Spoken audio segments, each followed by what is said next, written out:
मरने की तैयारी ना करने के कारण मृत्यु से भय लगता है। नहीं, मृत्यु श्री कृष्ण का आलिंगन है। भगवान कह रहे सब कुछ हरण करने वालों में मैं महान मृत्यु हूं, तो मेरे प्रभु ही तो मृत्यु रूप में आते हैं, फिर डरना क्या। डर इसलिए लग रहा है शरीर प्रिय है, भोग प्रिय है, संसार अच्छा लगता है। नाली का कीड़ा भी यहाँ बहुत अच्छे से जीना चाहता है, ऐसे उसको बहुत अच्छा लगता है, कभी प्रलय ना हो, कभी नाश ना हो, और ये मुझे नाली में रहने को मिले। शूकर अपनी इच्छा चाहता है, सब अपनी अपनी इच्छाओं में ही जीना चाहते हैं, इसीलिए मरने से भय लगता है। यदि इच्छा का नाश हो जाए तो मृत्यु नामक कोई वस्तु है ही नहीं, कोई भय नहीं है। थोड़ी देर सोचो, दूसरे के उपदेश की जरूरत नहीं, आप खुद सोचिए। मृत्यु तो होनी ही है, निश्चित होनी है। इसका नाम मृत्यु लोक है। जो यहां जन्मेगा वो मरेगा, निश्चित पक्का है ये। अब जब मरना ही है तो हम मरने की तैयारी ऐसी क्यों न कर ले कि मुझे मृत्यु से भय न लगे, पर हम जीने की तैयारी में खूब लगे हैं। देख लो, बढ़िया मकान, बढ़िया खान पान, वस्त्र, परिवार, रिश्ता नाता, ये सब जीने की तैयारी पूरे जीवन भर करते रहे, पर मरने की तैयारी नहीं की, इसलिए मृत्यु से भय लगता है। और मरना निश्चित है, छूटना निश्चित है, तो ये फिर मन पछतई है अवसर बीते। ये अंत ही तो ही तजेंगे पामर तू न तजे वहीं ते, मन पछतई है अवसर बीते। बढ़िया अवसर है, मृत्यु पर विजय प्राप्त करने का बढ़िया अवसर है। श्रीपाद प्रबोधानंद जी महाराज कह रहे हैं, शोढ्वापि दुःखानि सुदुस्सहानि त्यक्त्वाप्यहो जाति कुलादिकानि भुक्त्वा स्वापकैरपि थुत्कृतानि बृंदाटवीवासमहं करिष्ये। शोढ्वापि, यदि मेरे शरीर में भयानक रोग रूपी दुख हो, या बाहर विपत्ति रूपी दरिद्रता रूपी दुख हो, तो भी मैं अब अपने लक्ष्य से विचलित होने वाला नहीं। ये मृत्यु पर विजय प्राप्त होने की तैयारी है। शोढ्वापि दुखानि सुदुस्सहानि, जो सहा नहीं जा सकता ऐसा दुख। आप विचार करेंगे कि जो ऐसा दुख है उसमें भजन कैसे हो सकता है। गुरु कृपा से देखा है, जब ऐसा भयानक दुख होता है तो एक अंतर में कोई ऐसी जगह है जहां बिल्कुल दुख स्पर्श नहीं कर रहा होता, केवल दुख का वो दृष्टा होता है, केवल दुख को देख रहा होता है, दुख को भोग नहीं रहा होता। उस समय भी एक अद्भुत आनंद, जैसे हम सामने आग लगा हुआ देख रहे हैं दृश्य, पर हम आग से बहुत दूर हैं, ऐसा अनुभव होता है। इसलिए जब तक आप नाम जप नहीं करेंगे, जब तक आप भगवत आराधना नहीं करेंगे, तब तक आप दुखों को सहन करने में असमर्थ रहेंगे, और जहां दुख आया तहां फिर भजन नहीं बनेगा। कल एक उपासक एकांतिक में प्रश्न कर रहे थे कि बहुत कृपा है हमारे ऊपर प्रभु की, खूब नाम जप करते रहे, पर अब हमारा शरीर अस्वस्थ हो रहा है, अब भजन में रुचि नहीं रह गई। ऐसा कैसे हो सकता है कि आपका खूब नाम जप चल रहा हो, खूब अच्छा लग रहा हो, फिर भजन छूट जाए रोग में। और साधारण रोग, शुगर हो जाना, ब्लड प्रेशर हाई लो हो जाना, ये तो सबके लगभग लगभग है। कोई बिरला ही बचता है जिसके शरीर में रोग न हो, ये कलिकाल है। अगर रोग इस साधारण आने पर आपका भजन छूट जाता है, तो असाध्य रोगों में क्या करेंगे आप? तो फिर प्रभु को भूल ही जाएंगे। तो आपकी तैयारी क्या रही? तैयारी तो इसी बात की है कि भारी विपत्ति बाहर और अंदर शरीर रोग ग्रसित, पर हम आपका भजन नहीं छोड़ेंगे। शोढ्वापि दुखानि सुदुस्सहानि, ऐसा दुख जो सहा नहीं जा रहा, उस समय भी हम राधा राधा राधा राधा ऐसा रटेंगे। त्यक्त्वाप्य हो जाति कुलादिकानि, हमारे कुल के, हमारे जाति के, हमारे परिवार के त्यक्त्वा, हमें त्याग दे तो भी मैं ऐसी परिस्थिति में भी प्रभु का स्मरण नहीं छोड़ूंगा। भुक्त्वा स्वापाकैरपि थुत्कृतानि, बहुत ऊंची बात कह रहे हैं कि यदि मुझे श्रीधाम वृंदावन का वास मिले, आश्रय मिले, और मुझे नीच जनों का जूठन पाना पड़े तो मैं वो पा करके रहूंगा, पर अब मृत्यु की तैयारी में कसर नहीं रखूंगा, अब मृत्यु पर विजय प्राप्त करूंगा। धाम का आश्रय लेकर सत्संग करते हुए नाम वाणी में ऐसा चित्त डुबाऊंगा कि शरीर अस्वस्थ हो तो भी भजन न रुके, भारी विपत्ति हो तो भी भजन न रुके, परिवार के लोग हमें त्याग दे तो भी भगवद आश्रय न छूटे, और हमको जूठन मांग के खानी पड़े तो भी भगवद आश्रय नहीं छोड़ेंगे। ऐसे पुरुष को परम पद की प्राप्ति होती है। इतना धैर्यवान होना चाहिए। ये छुटपुट विपत्तियां, रोग, ये हमारे पाप कर्म के प्रभाव से ही आते हैं। हमको आनंद पूर्वक सहना सिखाता है सत्संग, शास्त्र, भजन, ये सामर्थ्य देता है। भजन नहीं तो बातों से नहीं सह पाओगे। इसीलिए यावत स्वस्थमिदं कलेवरम यावत च दूरे जरा, जब तक आपका स्वास्थ्य ठीक है, वृद्धावस्था दूर है, तब तक भजन कर लो। ऐसा अभ्यास कर लो कि किसी भी स्थिति में भजन न छूटे। घर छोड़ने के पहले गुप्त रूप से 4-4 दिन, 5-5 दिन भोजन का त्याग करने का अभ्यास गुप्त रूप से किया, क्योंकि हमको बाहर मिले ना मिले तो हम कैसे रह पाएंगे। पहले तैयारी की जाती है।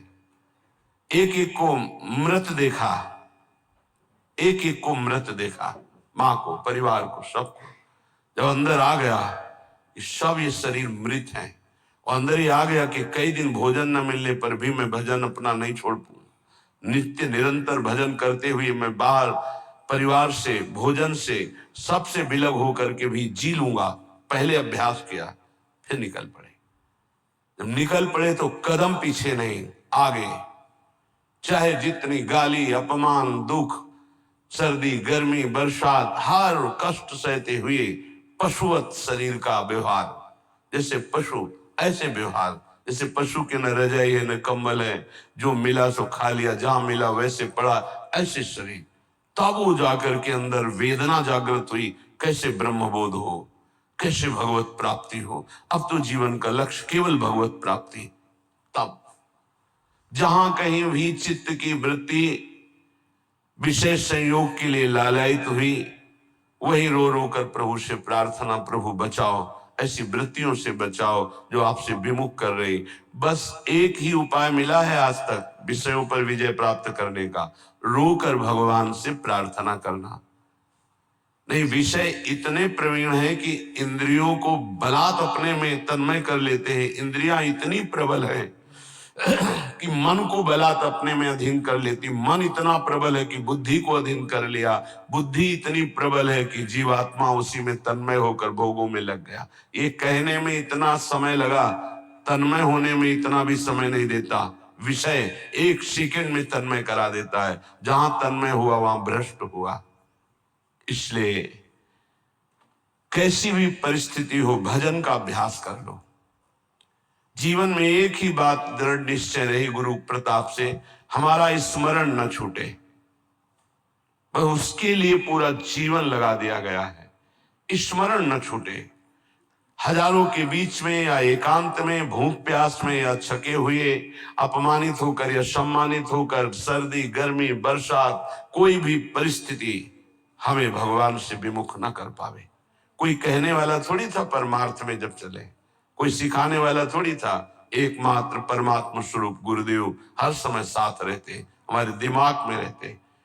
3 बार गंगा स्नान, चाहे सर्दी हो, चाहे गर्मी हो, चाहे बरसात हो, एक ब्रह्म मुहूर्त 3 बजे 4 बजे के बीच में जब भ्रमण करते थे, अगर कहीं रुके तो 2 बजे के बाद उठकर गंगा किनारे। पर भ्रमण में ऐसी, क्योंकि पता नहीं कौन कहाँ घाट है, कहाँ स्नान करना है, तो 4 बजे के लगभग, फिर 9 और 10 के बीच में एक स्नान, और फिर 3 और 4 के बीच शाम। ये शौच लगे न लगे उससे नहीं, 3 बार त्रिकाल स्नान करना और त्रिकाल आराधनाएं कुछ गुरु प्रदत्त। अपने को जब तक आप दुख सुख में समान रखकर साधना में भाव नहीं रखेंगे तब तक आप नहीं चल सकते, क्योंकि ऐसी परिस्थितियां माया डाल देगी। हमें बड़ा आश्चर्य लगता है, छोटे मोटे रोग, ब्लड प्रेशर लो हो गया या हाई हो गया या शुगर बढ़ गई, ये तो बहुत बड़ी बड़ी भयानक परिस्थितियों में महापुरुषों की दिनचर्या में कोई फर्क नहीं पड़ा। तिवारीपुर सेनपुर के समीप है, वहीं एक पंजीरी बाबा रहते थे। उनकी एक सिद्धि थी ऐसी कि इतना बड़ा पात्र था मिट्टी का और हजारों दसियों हजार लोगों को पंजीरी ऐसे देते थे, एक एक मुट्ठी, कितनी भी 100 ग्राम 50 ग्राम उसमें डाल दी गई, बस लाल चला ऐसे ऊपर रख दिया, बस उससे देते चले जा रहे। दसियों हजार लोगों को पंजीरी बांट देंगे, उतनी ही बची रहेगी। ऐसे सिद्ध महापुरुष, पर उनका नियम था सुबह 2 बजे रात्रि से लेकर के दोपहर 2 बजे तक गंगा जी में खड़े होकर मंत्र जपना। प्रारब्ध भोग उपस्थित हुआ, कछुआ ने काट लिया, पर वो अपने हिले नहीं साधन से। अब वहां दंडवत प्रणाम करने वाले हजारों लोग, लेकिन पूछने वाला कौन होता है, आप कैसे हैं? ये तो कोई बिरला ही। अब उनकी सड़न पैदा हुई, उसी पैर में मवाद बनने लगा, वो वैसी दिनचर्या, कीड़ा पड़ गए, वैसी दिनचर्या। जब कीड़ा पड़ गए, दुर्गंध आने लगी, तब दूर से लोग दंडवत करते, पंजीरी लेने नहीं नजदीक आते, तो हंसते, ये संसार है, हंसते। कभी उनको शोक ग्रसित नहीं देखा, कभी नहीं देखा। एक संत भगवान को देखा कि कमर से नीचे बेकार हो गए, प्रारब्ध हो गए, ऐसे हाथ के ऐसे बल से गंगा जी जाना, स्नान करना, अपनी दिनचर्या में जब उनसे बात करते तो अमृतमय आनंद में डूबे रहते। ये है साधना का फल। शरीर की कैसी भी परिस्थिति हो, हमारे भगवदानंद में फर्क ना पड़े तब तो साधन। तो कह रहे हैं शुद्धापि दुखानि सुदुस्सहानि, तैयार हो जाओ। देखो ये तैयारी है मृत्यु पर विजय प्राप्त करने की। चाहे जैसी दुख की परिस्थिति हो, चाहे जैसी परिस्थिति, भजन न छूटे। आप भजन को पकड़ने की कोशिश करें, भजन आपको पकड़ लेगा। जिस दिन भजन पकड़ लेगा वो दिन छूटेगा ही नहीं, रात दिन गूंजता रहता है।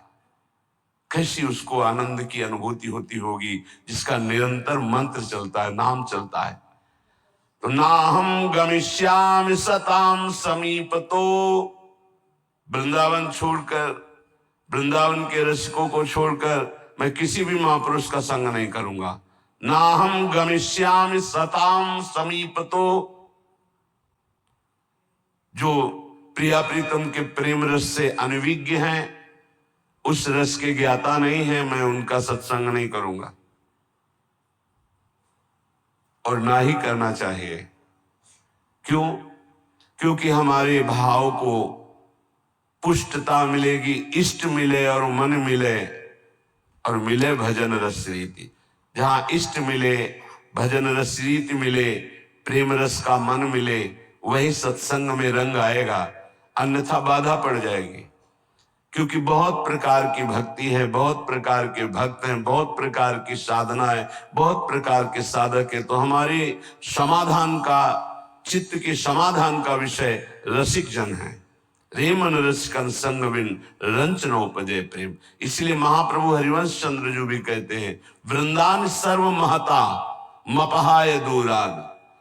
बाहर के बड़े बड़े महापुरुषों को प्रणाम करके अगर प्रेम प्राप्त करना चाहते हो श्यामा श्याम का, तो वृंदावन के रसिकों का संग करो। तो उनके संग से, जिनका स्वभाव है सत्तारणी कृत स्वभाव, ऐसी श्री जी से आपका अपनापन हो जाएगा। तो ना हम गमिष्यामि सताम समीप, तो मैं नहीं जाऊंगा किसी भी बड़े महापुरुष के पास जो वृंदावन रस से दूर है। ना हम वदिष्यामि निजम कुलादि को, मैं कभी कुल का परिचय बता करके अपनी महानता देने वाले का मैं कभी संग नहीं करूंगा। क्योंकि महान वो है जो इष्ट में तन्मय है, ना कि जाति पक्ष में, कुल पक्ष में। ऐसी महानता न विद्वान पक्ष की। विद्या रूप महत्व, कुल, धन, यौवन, अभिमान, इनका आदर नहीं होता। अगर इनका आदर होता है तो असत का आदर होता है, असत का संग होता है। श्रीपाद करें, ना हम वदिष्याम निजम कुलादिकम, ना मैं अपने कुल आदि का परिचय दूंगा और ना कुल का परिचय देने वालों का संग करूंगा। ना हम मुखम दर्शितास्मि कस्यचित्, मैं ऐसे का कभी मुख भी नहीं देखना चाहूंगा जो प्रिया प्रीतम से विमुख होकर के संसार के राग रंग में मगन है। वृंदाटवी वास कृति साहसी, मैं अत्यंत साहसी होकर के, असंग रह करके श्री प्रिया प्रीतम का निरंतर भजन करूंगा। आह कीदृक् पुण्य राशि, आहा कैसे पुण्य प्रकट हो गए कि हमारी श्री जी की करुणा उदय हुई और मुझे वृंदावन धाम का वास मिला, आने को मिला, दर्शन करने। आहा कीदृक् पुण्य राशि सुपरिणतरियम केयमाश्चर्य रूपा, कारुण्योदार लीला स्फुरति भगवतः कोनु लाभोद्भुतोयम। आहा मेरे सारे पुण्य फलीभूत हो गए, मुझे वृंदावन आने को मिला, वृंदावन में दर्शन मिले, बिहारी जी के, राधा वल्लभ जी के, राधा रमण जी के, रसिकों का संग मिला, मेरे पुण्य फलीभूत हो गए। आहा आहा क्या आश्चर्य में करुणा उदारता प्रकट हुई कि मुझे परम रूप राशि श्री प्रियाजू के चरणों की शरणागति मिल गई, जो परम करुणा उदार का साक्षात वपु हैं। श्री जी के रूप का एक ऐसा प्रभाव कि रोए बिना नहीं रह सकते आप। करुणा, दयालुता टपक रही श्री जी के रूप से। वो मतलब सामर्थ्य के बाहर की बात है, कोई वर्णन कर सके। ऐसे नेत्र है, ऐसी करुणा है, ऐसा अपनापन है कि बस चिल्ला चिल्ला के रोने का मन होता है। तो कहते आहा हमारे ऊपर कितनी करुणा हुई, केम आश्चर्य रूपा, कैसा ये आश्चर्य में रूप है मेरी प्यारी जू का। कारुण्य उदार लीला स्फुरति भगवतः कौन लाभोद्भुतोयम, जहां जिनकी करुणा उदारता का लाभ स्वयं भगवान ले रहे हैं, वो रूप हमारी स्वामिनी जू का। मैं उनका शरणागत हूं। यद्वा नाश्चर्य में तन निज सहज गुणम मोहित श्री विधिशा, मेरी स्वामिनी जू का ऐसा सौंदर्य है, ऐसा प्रेम है कि लक्ष्मी ब्रह्मा शिवादि देवगण भी मोहित हो रहे हैं।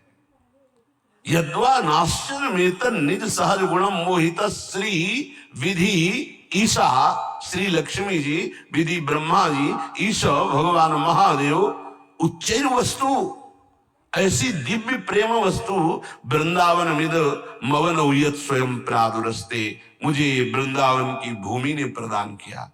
श्री स्वामिनी जी का रूप, स्वामिनी जी की शरणागति, स्वामिनी जी का राधा नाम, जिसे लक्ष्मी जी, ब्रह्मा जी, भगवान शिव आदि देवगण भी मोहित हो रहे हैं। ऐसा प्रेम, जिस उदारता का लाभ स्वयं भगवान श्री कृष्णचंद्र जो ले रहे हैं, ऐसी स्वामिनी मुझे मिली। ये सिर्फ वृंदावन भूमि की कृपा। इसलिए मेरी जिह्वा रटन वृंदारण्येत्यविरत मटस्तत्र परितो, नटन गायन प्रेम्णा पुलकित वपुस्तत्र विलुठन, त्रुटत सर्वग्रंथि स्फुटदति रसोपास्ति पटिमा, कदाहं धन्यानाम मुकुटमणिरेशोस्मि भविता, मैं बन गया सबका मुकुटमणि। ये देखो हम श्यामाजू के बल अभिमानी। कदाहम अहम धन्यानाम, मैं धन्यों में धन्य हो गया। मुकुटमणि रेशोस्मि, अस्मि मैं, भविता मैं मुकुटमणि बन गया। किस बात से? क्योंकि मुझे ऐसी प्यारी जू की शरणागति मिली, मुझे प्यारी जू का नाम रटने को मिला। तो रटन वृंदारण्य, मैं वृंदावन में रहकर राधा राधा राधा ऐसा रटूंगा। वीरतमटस तत्र परितो, वृंदावन की गलियों में घूमता हुआ नटन गायन प्रेमणा, नाचते हुए और पद गायन करते हुए। हाँ, पद गायन करते हुए। बन की कुंजन कुंजन डोलन, निकसत निपट साकरी बीथिन, परसत नाहि निचोलन। बन की कुंजन कुंजन डोल, साथ में प्रियालाल वन विहार कर रहे, भावना करते हुए उपासक पद गान। देखी सखी राधा पिय केली, देखो सखी प्रिया प्रीतम कैसे प्रेम रस क्रीड़ा करते हुए वन विहार गहवर वन में कर रहे। सुंदर पुलिन सुभग सुखदायक, नव नव घन अनुराग परस्पर, खेलत कुंवर नागरी नायक। सखी देखो कैसे यमुना का पावन पुलिन है, नवीन नवीन अनुराग में डूबे हुए नौ किशोरी नौ किशोर कैसे पावन यमुना पुलिन के तट पर क्रीड़ा कर रहे, खेल रहे हैं।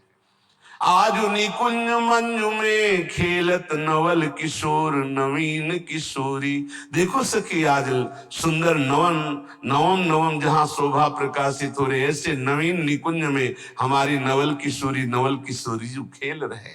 देखो सखी आज दोनों प्रिया प्रीतम अपने कर कमल में सुंदर सुंदर नील कमल और स्वर्ण कमल लेकर सैया की रचना कर रहे हैं।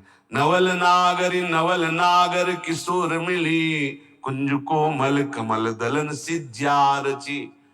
ऐसे विविध पदों को गाते हुए भाव में डूबा हुआ नटन गायन प्रेमणा पुलकित वपुस्तत्र बिलुठन, नाचता हुआ गाता हुआ और रज में लौटता हुआ। ये मेरी प्यारे जू की चरण रज है, ये रसिकों की चरण रज है। बार बार अपने शरीर को अभिषिक्त करता हुआ त्रुटत सर्व ग्रंथि, जड़ चेतन की ग्रंथ टूट गई, चिदानंद स्वरूप प्रकाशित हुआ।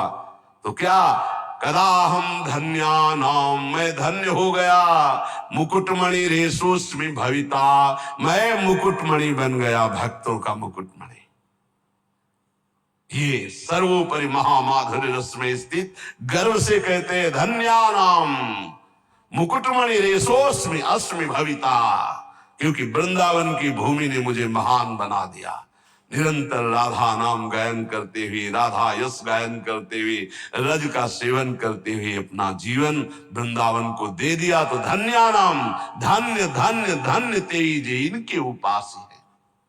भगवान ने कहा ज्ञानिनस तत्वदर्शिना, ज्ञानी और तत्वदर्शी। ज्ञानी कहते शास्त्रों का ज्ञान होना, तत्वदर्शी माने तत्व का बोध होना, तत्व का दर्शन साक्षात्कार किए होना। अगर तत्वदर्शी ज्ञानी महापुरुष नहीं है तो हमारा काम नहीं बन पाएगा। कैसे? ज्ञानी है पर तत्वदर्शी नहीं है तो उनके खोखले वचन होंगे, बोध नहीं है। अब तत्वदर्शी है, श्रोत्री नहीं है, तो अनुभव की बात शब्दों में कैसे बता पाएंगे? शास्त्रों का ज्ञानी नहीं, शास्त्रों के शब्दों की बात बोलने का तरीका ही नहीं पता है तो अपनी बात वो नहीं कह पाएंगे। इसीलिए प्रबुद्ध जी ने भी नौ योगेश्वरों में एकादश स्कंद में कहा सदगुरु कैसे होने चाहिए। बोले वेदों के पारगामी विद्वान और परब्रह्म तत्व के अनुभव। वही यहां कह रहे श्रोत्रियम ब्रह्मनिष्ठम, श्रोत्री शास्त्रों का सम्यक ज्ञान और ब्रह्मनिष्ठ ब्रह्म तत्व का बोध प्राप्त किए हुए। तीन प्रकार के अधिकारी होते हैं, एक होते उत्तम, एक होते मध्यम, एक होते कनिष्ठ। उत्तम अधिकारी गुरु सेवा के बाद गुरु उपदेश श्रवण मात्र से तत्वबोध को प्राप्त हो जाता है, क्योंकि वो गुरु अधीनता स्वीकार किए रहता है। जो उत्तम शिष्य होता है, उत्तम अधिकारी होता है, वो गुरु अधीनता पर होता है। जैसा बोलो आपकी आज्ञा के अनुसार, उससे ज्यादा साधन नहीं करना पड़ता, श्रवण मात्र से उसको बोध होने लगता है। मध्यम अधिकारी जो साधन पक्ष पर जोर रखता है, पर गुरु आज्ञा से करेगा, वो वो कृपा पक्ष पर उसका परिचय ज्यादा नहीं, उसका साधन पक्ष पर परिचय अधिक, वो मध्यम अधिकारी है। श्रवण करेगा, मनन करेगा, निधिध्यासन करेगा, साधन करेगा, रहेगा गुरु के अधीन ही, पर उसकी प्रधानता साधन पे होगी, वो मध्यम है। और कनिष्ठ अधिकारी बार बार समझाने पर, बार बार साधन पर लगाने पर भी वो प्रश्न करता रहता है, शंका होती रहती है, पर वो भी एक दिन बहुत काल तक संग करने के बाद वो तत्वबोध को प्राप्त हो जाएगा। पर उत्तम वो है जो गुरु की अधीनता प्राप्त किए, साधन पक्ष पर दृष्टि नहीं, कृपा पर दृष्टि, वो सुनने मात्र से ब्रह्मबोध हो जाएगा। दूसरा मध्यम सुनता है, साधन भी करता है, पर उसका साधन पक्ष पर हट होता है, साधन पक्ष पर जोरदार हट होता है, काफी समय लगता है, पर उससे ब्रह्मबोध हो जाता है। तीसरा होता है खूब समझाओ, खूब साधन पे लगाओ, पर उसकी शंका निवृत्ति नहीं होती, ये प्रश्न, वो बहुत काल तक फिर जाकर वो संशय, जब बहुकाल करी सत्संगा तबे हो सब संशय भंगा, पर उसको भी ब्रह्मबोध हो जाएगा और समय लगेगा। अतः तत्वदर्शी गुरु की अधीनता भगवत प्राप्ति के लिए अत्यंत आवश्यक है। शिष्य की हर शंका का समाधान गुरु पर विशेष श्रद्धा होने पर हो सकती है। गुरु शास्त्रों के ज्ञाता और तत्वबोध संपन्न है तो उनकी बातों में बहुत ठोस पावर होगा, वो जो बोलेंगे परिवर्तन होके रहेगा। इसलिए भगवान आदेश करते हैं ज्ञानिनस तत्वदर्शिना, ज्ञानी हो तत्वदर्शी हो। ज्ञानी तो लाखों मिल जाएंगे, लेकिन तत्वदर्शी होना बहुत कठिन है। जो बोध संपन्न है और तत्वदर्शी, वही परम कल्याण कर सकता है। उपदेक्षंत ते ज्ञानम, ऐसे महापुरुषों के सामने साष्टांग दंडवत करके, उनकी सेवा शुश्रूषा करके, सरलता पूर्वक प्रश्न करने पर वे तुझे उपदेश करेंगे तत्व ज्ञान का। अगर भगवत प्राप्ति की भूख जग जाए तो सरलता पूर्वक भगवत प्राप्ति हो जाए, पर भूख नहीं जग रही भगवत प्राप्ति की, भोगों की भूख है, सुन सुना के भगवान के मार्ग में चल रहे हैं। जब किसी संत महापुरुष का विशेष भाव से आश्रय ले लिया जाता है, मेरे प्राण, मेरे जीवन, मेरे सब कुछ, तब भूख जग जाती है। पक्का संत संग का फल होगा कि हर क्षण आपके हृदय से निकलने लगेगा, मुझे भोग नहीं चाहिए, मुझे संसार नहीं चाहिए, मुझे भगवत प्राप्ति करनी, मुझे संयम से रहना है, मुझे भोगों का चिंतन भी नहीं करना है। ये अपने आप आने लगेगा, उनके संग का प्रभाव अपने आप आने लगेगा। उपदेक्षन्ति, जब कोई संत उपदेश कर रहे हो तो चुप सुनो, ज्यादा बोलने की जरूरत नहीं, बीच बीच ऐसे नहीं, उनकी पूरी बात हो जाने दो, पूरा मनन करो, फिर उसमें अगर कोई शंका है तो फिर हाथ जोड़कर निवेदन करो। ऐसे लोग कभी कभी बात करते हैं जैसे कर्जा लेने वाले से बात नहीं करते, ऐसे संतों से ऐसे बात की जाती है, ऐसा क्यों, फिर ऐसा क्यों। नम्रता, सरलता, अगर विनम्रता नहीं तो प्रश्न का उत्तर ही तुम समझ नहीं पाओगे। संतों से कैसे प्रश्न करें, भगवान कह रहे प्रणाम करके, सेवा शुश्रूषा करके, विनम्रता पूर्वक, और जो वो बोले उसे हृदय में मनन करो। ये केवल मनोरंजन का विषय नहीं कि आए एकांतिक प्रश्न किए, सुना। कुछ लोग तो आते हैं वीडियो बनवाने, पता चलता है कि आप वीडियो बनवाने आए हो या तत्व ज्ञान प्राप्त करने आए हो या भक्ति प्राप्त करने आए हो।